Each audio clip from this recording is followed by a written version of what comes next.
The YouTube channel Bernie Sanders for President had recently compiled a bunch of clips of both Bernie Sanders and Hillary Clinton speaking out about different issues ranging from gay rights to healthcare and even the Iraq War.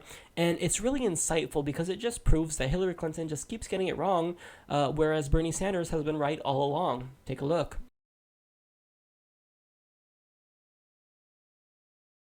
Any vote that might lead to war should be hard, but I cast it with conviction. I know that there have been a lot of questions about Iraq posed to candidates over the last weeks. I've made it very clear that I made a mistake, plain and simple. Mr. Speaker, in the brief time I have, let me give you 5 reasons why I'm opposed to giving the President a blank check to launch a unilateral invasion and occupation of Iraq, and why I will vote against this resolution. You are looking at a senator and a former congressman, and as a congressman, I voted against the war in Iraq. I believe that marriage is not just a bond, but a sacred bond between a man and a woman. I do not support gay marriage. LGBT Americans are our colleagues, our teachers, our soldiers, our friends, our loved ones. And they are full and equal citizens and deserve the rights of citizenship. That includes marriage. That's why I support marriage for lesbian and gay couples. I support it personally and as a matter of policy and law. Now, my ears may have been playing a trick on me, but I thought I heard the gentleman a moment ago say something, quote unquote, about homos in the military. Was I right in hearing that expression? Absolutely. Putting homosexuals in the military. You said something about homos in the military.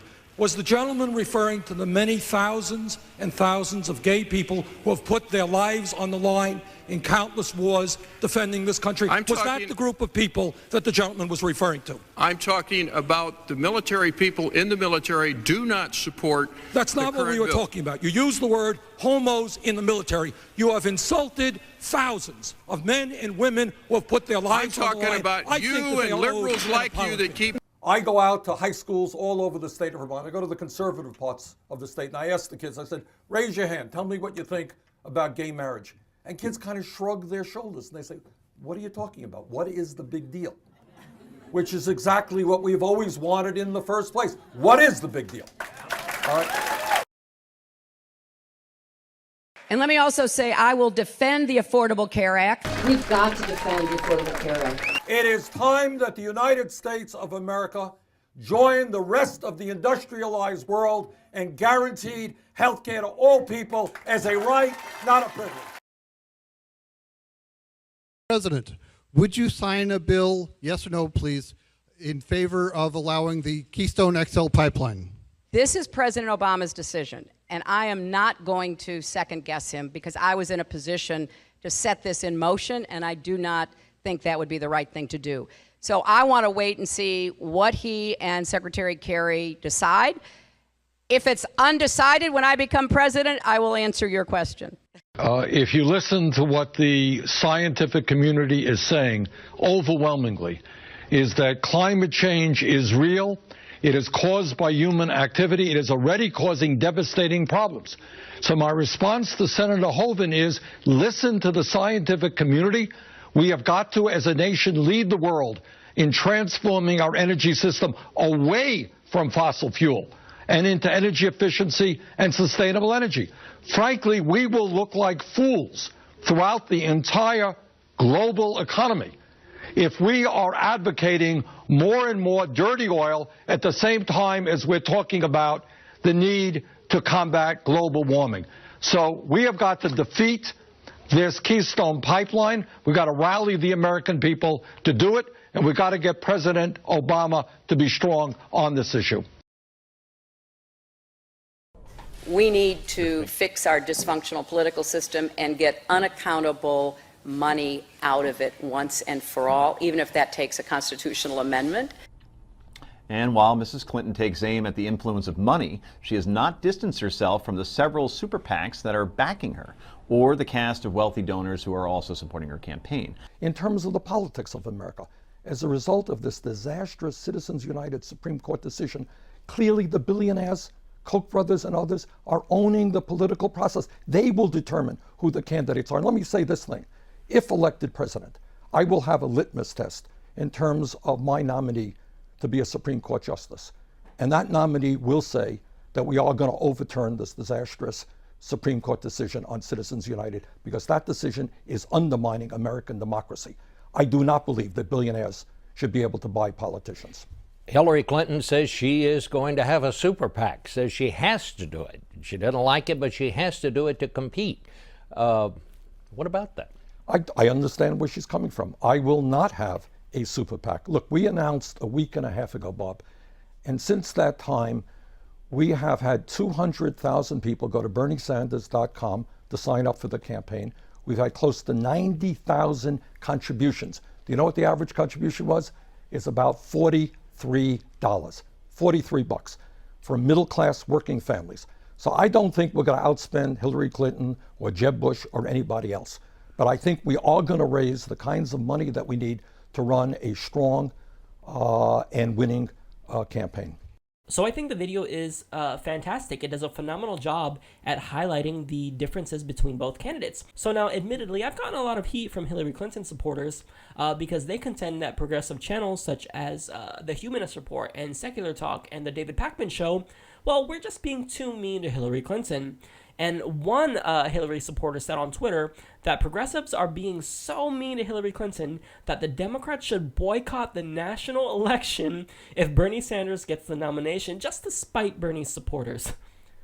That is complete and utterly irrational. If you're serious about politics, then what should matter to you is the issues, the policy positions of these candidates, not the cult of their personality. So if you think that the Humanist Report and Secular Talk and David Pakman and all these channels are being too tough on Hillary Clinton, well, that's too bad, because politicians are not infallible. You have to be objective. I can actually be objective and critique Bernie Sanders.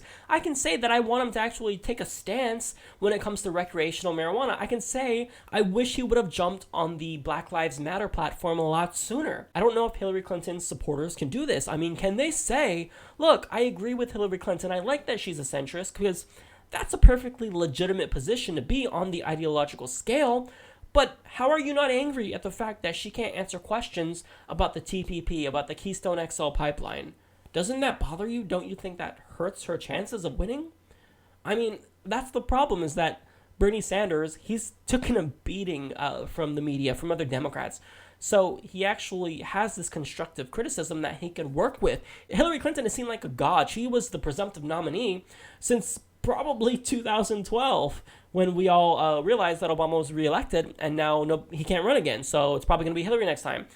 But she's not infallible, and I think that we have to be tough on her because she's a politician, and she's part of the establishment, so because of that, we have to be even extra tough on her. Now, here's why I'm critical of Hillary Clinton, and I'm not being overly critical. I call people out where I think it needs to be done. First and foremost, she doesn't answer questions, as I've already stated. She's only spoken out about a couple of policy proposals that she would implement if she was elected president. She's taking money from Goldman Sachs, the private prison industry. These are very problematic facts. She's not campaigning very well. That's another issue. She rarely holds campaign rallies. She never speaks with the press. You see Bernie Sanders every single week on multiple outlets, State of the Union, Meet the Press, constantly getting his platform out there.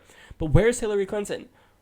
She's nowhere. So I don't think she's what the Democrats need to win. There's a reason why the Democrats witnessed the Red Wedding in 2014. It's because they all ran away from Obama and moved to the right, and we're trying to be overly conservative. An example of that is probably Alison Lundergan Grimes. She was talking about how Mitch McConnell doesn't know how to hold a gun, and there was a commercial of her where she was shooting targets. Come on. So they ran away from Obama, they became Republican light, and they got butchered. Well, there's a reason for that. It's because the centrist Democratic position, well, they don't have any policies that excite the base. What Bernie Sanders is doing is exciting the base. So I'm sorry, Hillary supporters, but if you're liberal and you care about liberal issues like you say you do, and you're not just following politics because you think that they are kind of like pseudo-celebrities, well, then you should get behind Bernie Sanders, because he's better than Hillary Clinton on every single liberal issue. You name it. He's better on it. So that is why I am critical of Hillary Clinton. She's just not a good candidate, and Bernie Sanders is a better candidate no matter how you slice it. I mean, on any issue, you name it, he's better on it.